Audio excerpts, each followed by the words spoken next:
Hi, my name's Phil. I like talking about politics, and in this video I'd like to discuss the latest example of catastrophic collapse of our national infrastructure due to Tory negligence, as judges are ordered not to sentence those convicted of serious crimes like rape just yet because there's no room in prisons, like no room at all.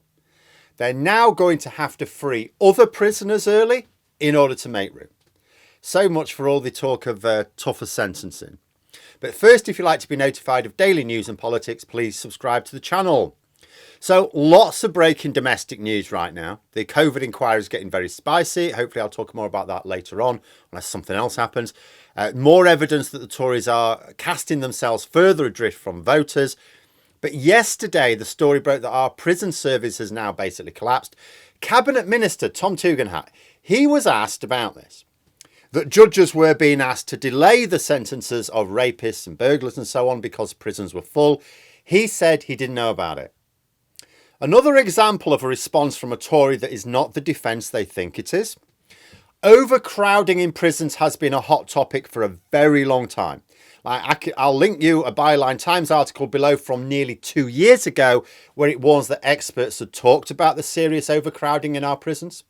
As recently as 2 months ago, Labour were warning that the consequences of the worsening problem would be that criminals will avoid their prison time. In fact, when it was reported in August, it was said that the prison population would outstrip capacity in November. Well, it's October, it's happened now. And the problem is even worse than it looks at first sight. Consider that due to the closure of courts, many cases take years to come to court, to go to trial. We've got a huge backlog in the justice system, just like every other system the government run. The charge rate for rape, according to the CPS, is just 1.5%. Even though the conviction rate, when cases are heard, is higher than for other serious crimes. The process is already horrendous for victims, and we already know that many don't go through with it because they're not supported. The system is woeful. Imagine seeing newspaper headlines like this today, if you're going through the process, or if you've just gone through the process. The person's being convicted. You're now reading that if they're due to be sentenced today, the judge has got to tell them, I sentence you to walk the streets. Yes, they're going to go to prison at some point, but right now, as of today, no. They'll be out on bail conditions, walking the streets. Now, one thing to point out, unlike some of the more reckless reporting, like with the Express here, it is important to note that these convicted criminals are going to be jailed. The Express, I'm afraid to inform you, is lying. It's not, and when you read their article, they tell the truth. It's like a typical one. Their headline, really misleading. When you read the article, it's like, oh, it doesn't mean what the headline said. But these convicted criminals, including rapists, including burglars, they're not going to be jailed when they should be. They're deferring sentencing while they release existing prisoners early. But that means that prisoners are going to be released not because they've served their time now, but because they need the prison space. Consider that whenever Tories talk about law and order, all they ever do, in terms of what they're going to do, all they ever talk about is tougher sentencing. Why? Because they think it costs nothing. Because they don't think it through. It's also because the voting public will all stroke their chins and go, yes, tougher sentencing, that will do it. No, it won't.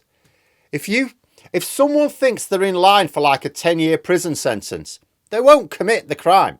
Very few people, if they actually think they'll go to prison for 10 years, would commit the crime.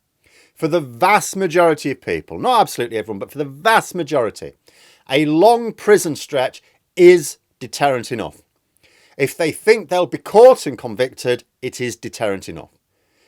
Most people committing these very serious crimes don't think about being caught. So the sentence does nothing to act as a deterrent. Most people don't even know what the sentence is for various crimes. Like, you could, as a government minister, announce to the public, we're going to increase the sentence for, whatever crime, burglary, whatever, it doesn't matter.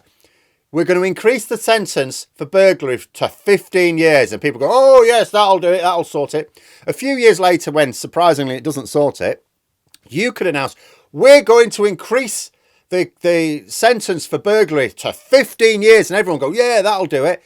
completely oblivious to the fact that that's the same sentence as they announced a few years ago. They wouldn't bat an eyelid because we don't know what the sentences for these crimes are. We should be more like Finland. Prison system based on rehabilitation, and they have very low reoffending rates.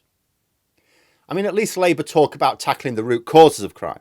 And they understand that if prisons are overcrowded, you're actually destroying the mental health of prisoners. You make them more likely to reoffend after release, maybe committing more serious crimes. But the Tories simply proclaim tougher sentences. Well, the reality is they're going to get lighter sentences because we have to release prisoners early now. You know, because they didn't think to themselves, oh, we're going to have tougher sentences. Oh, that means prisoners are going to be in prison for longer. Yeah, that's right. Are we going to need more prisons then? No, they didn't think of that, did they? Tory policies always get the opposite of what they claim, don't they? Oh, we'll cut public investment to grow the economy. Oh, the economy shrunk. We'll leave the EU to get cheaper goods. Oh, those goods are now more expensive. Oh, never mind. At least we'll get a high wage economy out of it. Oh, now we need to tell people to stop asking for pay rises because we've snookered ourselves on inflation. Tougher sentences for criminal. Oh, wait, now we need to release prisoners early because we didn't think of failing to tackle the causes of crime, and ramping up sentences would mean we'd run out of prison space if we didn't build more capacity. But going back to that comment from Tugendhat about not knowing anything about this. Now, he's not the Secretary of State for Justice. He's not a Secretary of State at all. But he is a cabinet minister. He attends cabinet. If he doesn't know anything about this, right, then it means it's not being discussed in full cabinet. Now, that's shocking. That is absolutely shocking. This wasn't unforeseen. I knew about it. It was even being reported in the mainstream media this summer. Overcrowding prisons has been talked about for years, but in terms of like us reaching a tipping point, that was being discussed this summer. Labour were talking about it. So why wasn't the government talking about it amongst themselves? Because if it wasn't being discussed at full cabinet level, it means the Tories weren't taking it seriously. As a cabinet minister, saying you don't know anything about this is not a defence.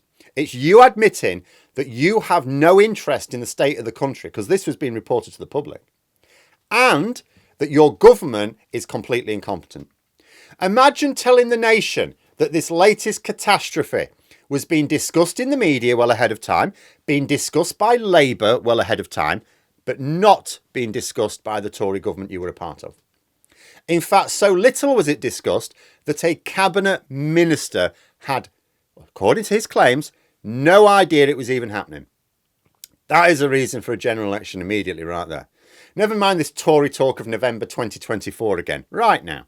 Incidentally, there is a petition calling for an immediate general election. It's got over 250,000 signatures already. So that is going to be debated by MPs when they return now. But the more signatures, the better. Rishi Sunak was claiming that nobody wants a general election right now. Nobody, he said. The link in the description below shows that over 250,000 people definitely do. But my final point would be this. To bring it back to that renewed talk of autumn 2024. I keep saying this, don't I? The Tories think that leaving it later will mean lower inflation, which is some sort of silver bullet. No, it's not. For every month they delay, they just reap more of the whirlwind. I've said, how many times have I said? Every month now there will be things like this. There will be tales of the consequences of over 13 years of Tory neglect. Schools are collapsing, hospitals are collapsing, now prisons are full.